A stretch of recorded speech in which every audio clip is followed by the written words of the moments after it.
BRS వాళ్ళు వేసినటువంటి దొంగదారులను కాంగ్రెస్ రహదారులుగా మారుస్తున్నారు. వాళ్ళు ఎవరైతే ప్రైవేట్ వ్యక్తులకు ఇచ్చిరో మళ్ళీ అదే కంపెనీలతో వీళ్ళు అండర్స్టాండింగ్ పెట్టుకుంటారు, వాళ్ళతో మాట్లాడతారు.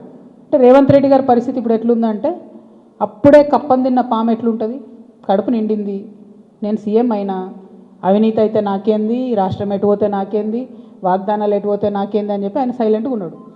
ఆయనకి ఈ బీఆర్ఎస్ పార్టీలో జరిగినటువంటి వ్యాపార లావాదేవీలకి అవుట్ రైట్గా సంబంధం ఉంది కాబట్టి వాళ్ళు సైలెంట్గా ఉన్నారు. So let time decide. ఎప్పుడన్నా ఎవరైనా ఎంక్వైరీ చేస్తే డిసైడ్ అయితే చూద్దాం. ఏమీ కాకపోతే నాకెప్పుడో ఒకసారి టైం వస్తుంది కదా, దేవుడు దయ ఉంటే నేను ముఖ్యమంత్రి అయితే కదా ఒకనాడు. ఆనాడు మాత్రం 2014 నుండి 2014 తెలంగాణ వచ్చినప్పటి నుండి ఇప్పటి వరకు అన్ని అన్యాయాల మీద నేను మాత్రం ఆరాధిస్తాను. ఎందుకంటే ఎవరు వచ్చి బయటకు వచ్చి మాట్లాడినా వాళ్ళని దబాయించాలి, వాళ్ళ మీద ఒక కేసు వేయాలి, వాడిని ఏదో అనాలి, బురద జల్లాలి అని అంటే కుదరదు. నేను అట్లా ఊరుకునే వ్యక్తిని కాదు. నేను తప్పు చేస్తే నేను క్షమాపణ అడుగుతాను. నేను కోరిన క్షమాపణ జనం బాటలో ముందుకెళ్ళినప్పుడు ఎందుకు కోరిన క్షమాపణ, నేను అదే గవర్నమెంట్లో ఉండి అమరవీరుల కుటుంబాల కోసం గట్టి కొట్లాడాల్సిందే అని నాకు మనసుకు అనిపించింది కాబట్టి నేను క్షమాపణ అడిగిన. ఉద్యమకారులను కేవలం నా ప్రాంతంలో చూసుకున్నా కానీ వేరే దగ్గర చూసుకోలేకపోయినా అనే ఉద్దేశంతో క్షమాపణ కోరినా. నేను అట్లే చెప్తున్నా, నేను తప్పు చేస్తే ప్రజలకి చెప్తారే తప్పు చేసినారా బై సారీ అని. నేను తప్పు చేయలే, అందుకే ధైర్యంగా చెప్తాను నేను తప్పు చేయలే. అయినా సరే నా మీద ఏదో బురద జల్లాలి అంటే ఊరుకోను. భగవంతుడు నాకు అవకాశం ఇచ్చినప్పుడు మాత్రం అన్ని బండారాలు కూడా బయటకు తీస్తాను. నేనేడా టార్గెట్ చేసిన భయ్, ఇప్పుడు నేను నిన్ను కొడితే నువ్వు నన్ను కొట్టావు చెప్పు. వాళ్ళు నన్ను టార్గెట్ చేస్తే నేనేం చేయాలి మరి, నేను ఊరుకోవాలా? నేనైతే గాంధీ తాతను కాదు, నేను అస్సలే మంచిదని కాదు నేను చెప్తున్నా. నేను కేసీఆర్ గారు అంతా ఓపిక నాకు లేదు, అస్సలే మంచిదని కాదు, నేను ఊరుకోను. నన్ను కొడితే 2 కొడతా ఉల్టా.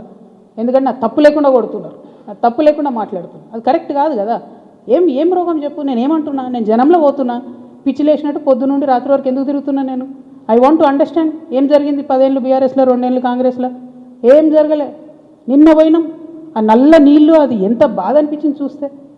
ట్యాప్లో డ్రైనేజ్ వాటర్ వస్తాయని ఇప్పటికి కూడా హైదరాబాద్ మహానగరంలో ఇంకా అంత అందమైన నగరానికి కేటీఆర్ గారు నేను ఇట్లా చేసినా అని, ఇప్పుడు రేవంత్ రెడ్డి గారు గ్లోబల్ సమిట్ పెట్టి నేను ఇట్లా చేసినా అని ఏం లాభం చెప్పు. ఆడబిడ్డలకు ఒక డెలివరీ హాస్పిటల్ ఉండదు, నల్లల మోరు నీళ్ళు వస్తాయి, ఇదో మహానగరం, దీనికి సంతోషపడాలి. ఎవరొకరు అడగాలి కదా, అడిగితే కేసులు, అడిగితే లొల్లి, ఇంతే. ఏం భయపడేదాన్ని కాదు నేను, ముందుకే పోతా, వెనుకకైతే పోయేది లేదు. వస్తుంత లొల్లు ఎందుకుంటుండేనే, వస్తుంత లొల్లు ఎందుకుంటుండే?